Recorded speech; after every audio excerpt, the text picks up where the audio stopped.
Hello बच्चों, let's read this question. So the question here is, how is critical angle related to refractive index?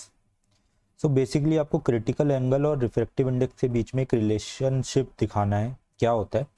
तो की concept देखो हम क्या use करने वाले हैं इस क्वेश्चन के अंदर। सबसे पहले तो आपको मालूम होना चाहिए what is a critical angle, right.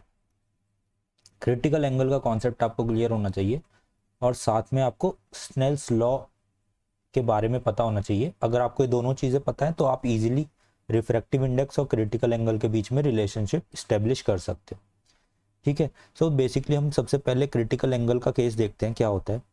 देखो अब मान लिया ये आपका नीचे डेंसर मीडियम है, this is your denser medium, जिसका आपको रिफ्रैक्टिव इंडेक्स फाइंड आउट करना है, let's say it is mu. और ऊपर आपका एक रेयर मीडियम है, let's say this is air, ठीक है। और यहाँ का रिफ्रैक्टिव इंडेक्स आपको पता है एयर का, दिस इज 1, ओके। अब अगर आपकी कोई लाइट रे आ रही है जो कि डेंसर मीडियम से रेयर मीडियम में आ रही है, तो हम जानते हैं ये हमेशा नॉर्मल से अवे बैंड होती है। अब जो आपका क्रिटिकल एंगल होता है वो कौन सा एंगल होता है, this is a incidence angle. ये जो आपका इंसिडेंस एंगल है आई, एक ऐसा इंसिडेंस एंगल जब आपका जो रिफ्रैक्टिव एंगल है वो 90 डिग्री हो जाए, यानी कि ये जो आपकी लाइट रे जाए ये सरफेस के पैरेलल चली जाए रिफ्रैक्शन के बाद, ठीक है।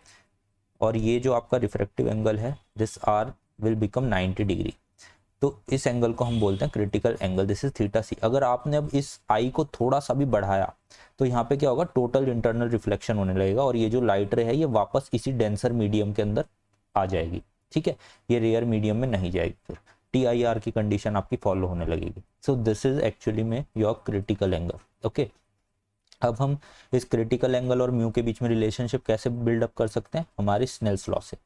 तो स्नेल्स लॉ क्या बोलता है कि अगर आप ये एंगल लोगे, साइन ऑफ दिस एंगल यानी sine of your critical angle theta C into refractive index इस मीडियम का म्यू, ये किसके इक्वल हो जाएगा, आपका ये जो रिफ्रैक्टिव एंगल है इसका साइन, साइन ऑफ आर जो कि 90 डिग्री है, इनटू आपका इस मीडियम का रिफ्रैक्टिव इंडेक्स जो कि हमने 1 लिया है, ठीक है, into 1।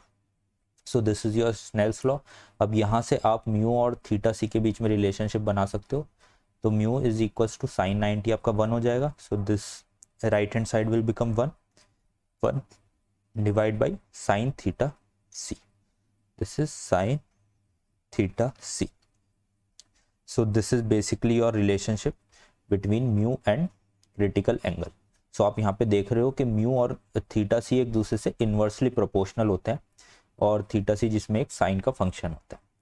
So I hope you understand this concept. Good luck.